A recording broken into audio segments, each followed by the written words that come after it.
My talk today is actually about those of us who may not have been so proud to stand up, or who may have been afraid to express their true Muslim identity. And to do this, I want to start off by sharing some statistics that I've learned. Dr. Sana Asad is actually an Islamic researcher at the San Francisco State University, and she specializes specifically in studying identity crisis in young Muslims.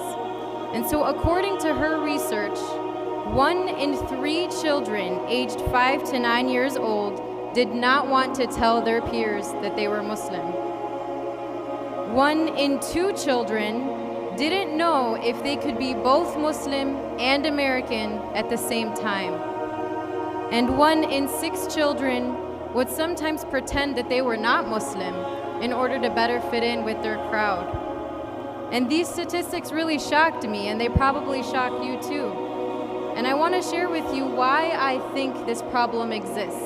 I'm going to share 3 ideas that I have that I believe are contributing to this problem. The first one is that our youth have a true lack of understanding of Islam itself. Not only Islam, but an understanding of Allah subhanahu wa ta'ala himself and of the Prophet sallallahu alayhi wasallam himself are missing. And we know, those of you who stood up and raised your hands so proud, you know that when you know Allah, you naturally love Allah. And when you love someone, you would do anything to please them.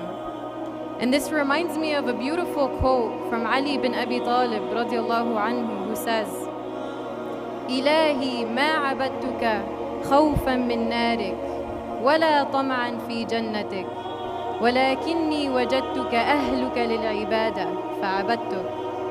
He says, "O Allah, I do not worship you because I am fearful of your punishment, and I do not worship you because I just want your Jannah." He says, "Instead, I worship you, Ya Allah, because when I look at you and I know you, I see that you are something that's worth worship, and that is enough for me to worship you." Imagine if our youth could think about Allah subhanahu wa ta'ala in that way.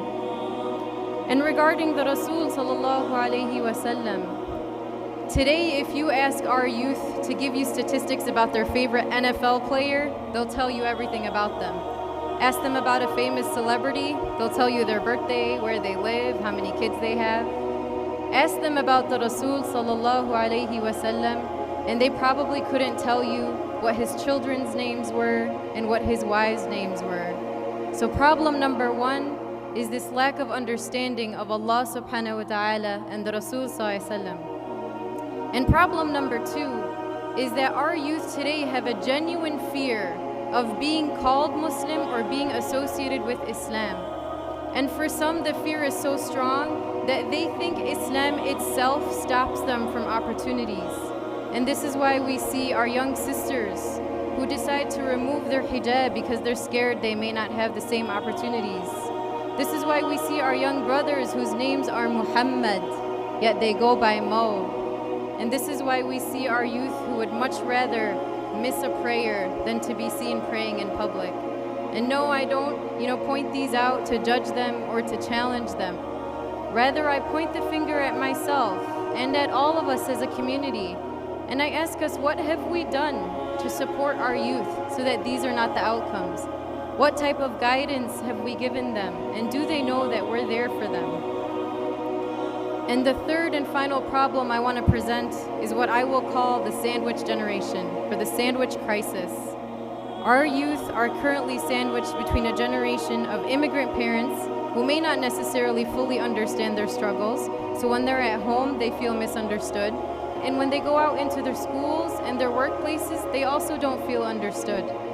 And I'm not saying this to challenge our parents or to say that something is wrong, but rather to point out that each grew up in a different generation with very different trials and times.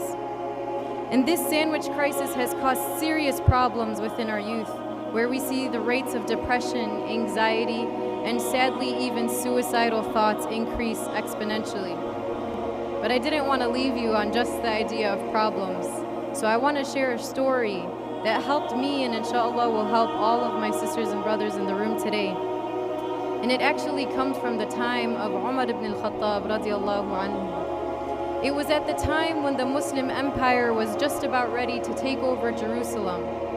And Umar radiallahu anhu was tasked with walking to Jerusalem himself in order to claim the keys of Jerusalem and open it as a Muslim empire.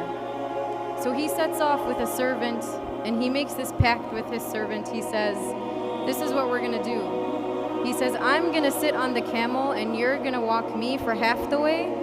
And in the other half, you're gonna sit on the camel and I'm gonna walk you. SubhanAllah, just shows you how just he was as a leader. And along the way, Umar ibn al-Khattab, as he started his journey, he was dressed nice, he looked crisp, he was going to get the keys of Jerusalem.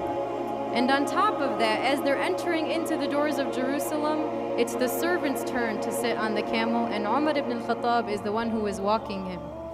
And so the servant turns to Umar ibn al-Khattab, he says, Ya Amir al-Mu'mineen, maybe we should switch. These people are all ready to welcome you as their leader. It would make most sense if you were sitting and I walk you in.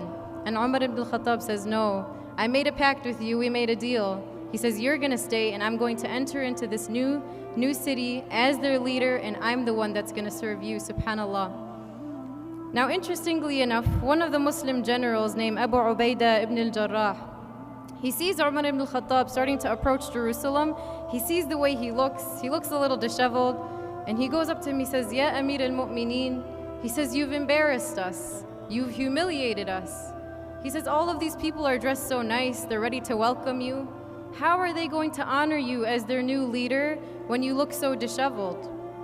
And Umar ibn al-Khattab says, نَحْنُ قَوْمٌ أَعَزَّنَا اللَّهُ بِالْإِسْلَامِ, that we are a people who were honored by Allah through our Islam.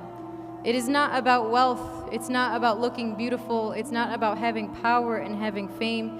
Rather, it's Islam itself that brings us that honor.